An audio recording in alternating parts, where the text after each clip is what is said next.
बिस्मिल्लाहिर्रहमानिर्रहीम। अस्सलाम वालेकुम दोस्तों, ये है food safety through hygiene management. आज हम आपको एक क्विक रीकैप देंगे और क्विक रीकैप होगा थ्रू डायग्राम। दोस्तों, डायग्राम देने का मकसद ये है कि आपको वो चीज़ें जो कि पहली 3 वीडियो में बताई हुई हैं वो आपको याद हो जाएं।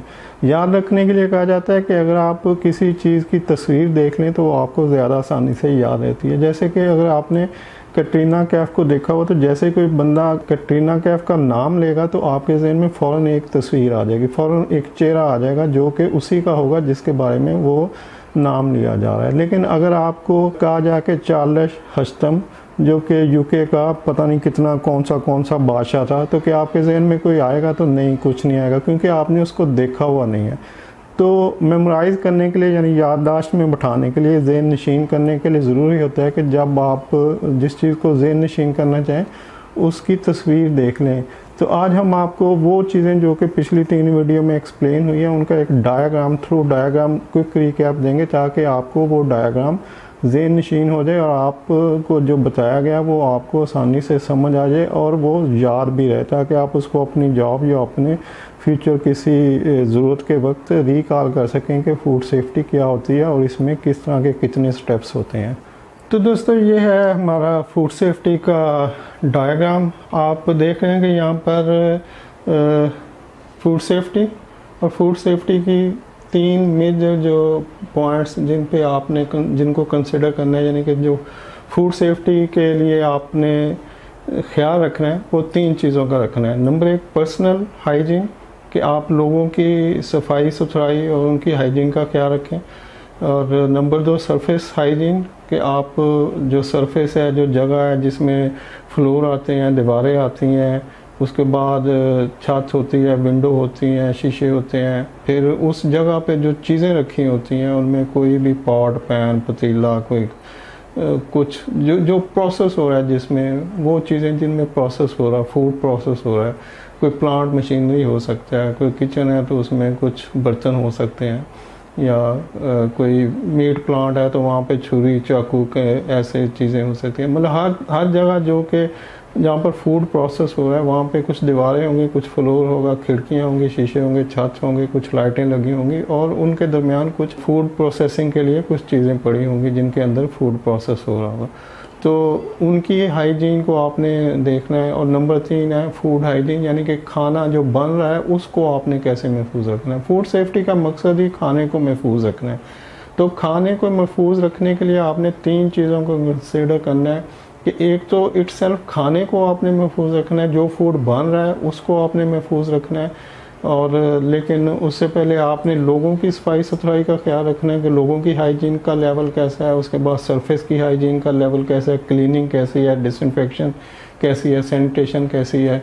तो पर्सनल हाइजीन, सरफेस हाइजीन और फूड हाइजीन, ये 3 चीज़ें अगर आप मेंटेन कर लेते हैं किसी भी प्रेमिसेस में, किसी भी मैन्युफैक्चरिंग प्रोसेस में, किचन में, तो आपकी फूड सेफ्टी जो है बेहतरीन इम्प्लीमेंट हो रही होती है।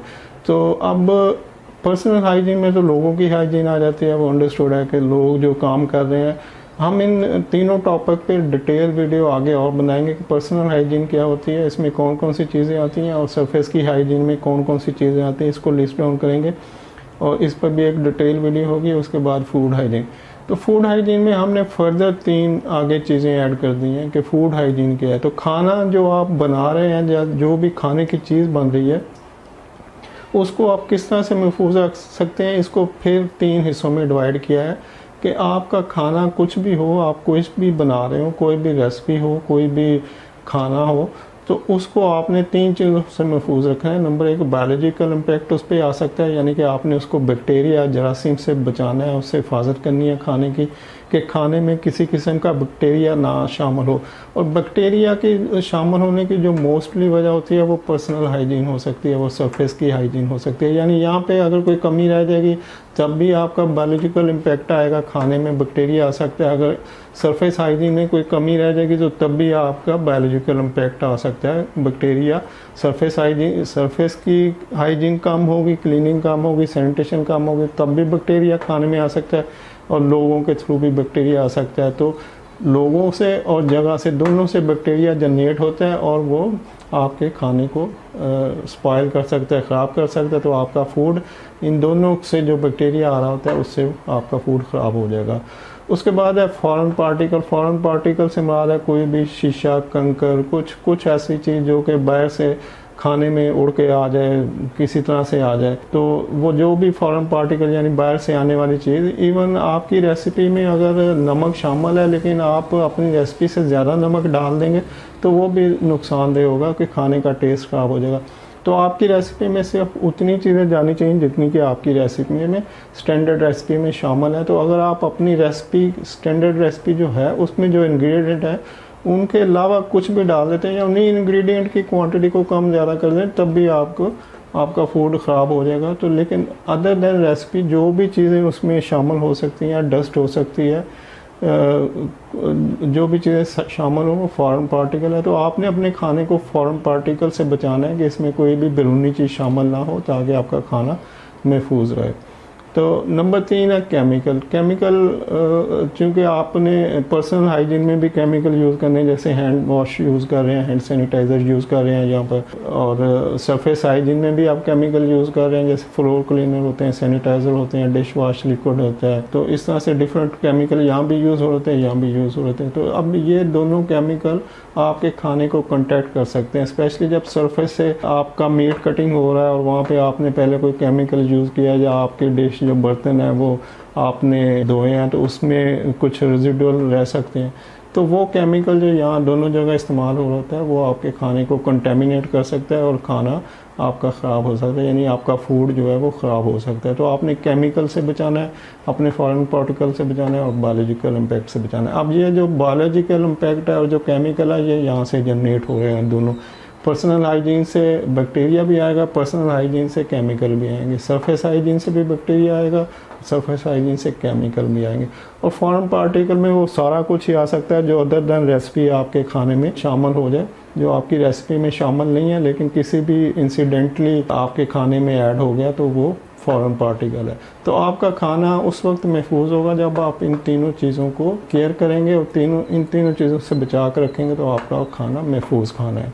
तो इस डायग्राम को आप मेमोराइज़ कर लें ताकि आपको जब भी ज़रूरत पड़े, आप फूड सेफ्टी के मतलब अगर आपसे कोई क्वेश्चन कोई करे या आपका नॉलेज चेक करने की ज़रूरत हो, या आपके फिंगर टिप्स पे होने चाहिए कि फूड सेफ्टी में 3 मेजर सेक्टर हैं, पर्सनल हाइजीन है, सरफेस हाइजीन है और फूड हाइजीन है। Number 1, number 2 and number 3।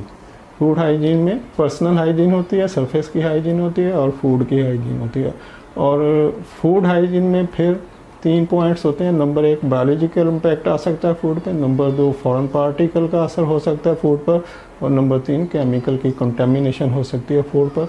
तो इस तरह से आपका फूड जो है वो, अगर इनमें से कुछ भी अकॉर्डिंग टू SOP नहीं हो सकता, जो आपने प्रोसीजर बनाए हुए हैं फूड सेफ्टी के, जो स्टैंडर्ड मेंटेन किए हैं, तो अगर आप उस पर अमल नहीं करते तो इनमें से कुछ भी हैपनिंग हो सकती है और जब भी कुछ इंसिडेंट होगा तो उससे आपका फूड ख़राब हो सकता है। तो ये वो प्रिवेंटिव मेजर हैं जिनको अपनाते हुए आप अपने फूड को महफूज रख सकते हैं। तो दोस्तों ये थी हमारी आज की वीडियो। उम्मीद है आपको ये इन्फॉर्मेशन अपने ज़हन नशीन करने के लिए आसानी होगी और आप इस डायग्राम को मेमोराइज़ कर लेंगे और जब भी आपको ज़रूरत हो आप रिकॉल कर सकते हैं क्विकली कि फूड सेफ्टी के कितने प्रोसेस होते हैं और ये किस तरह से स्टेप बाय स्टेप चलती है। तो मिलते हैं नेक्स्ट वीडियो में। Till then take care and अल्लाह हाफिज़।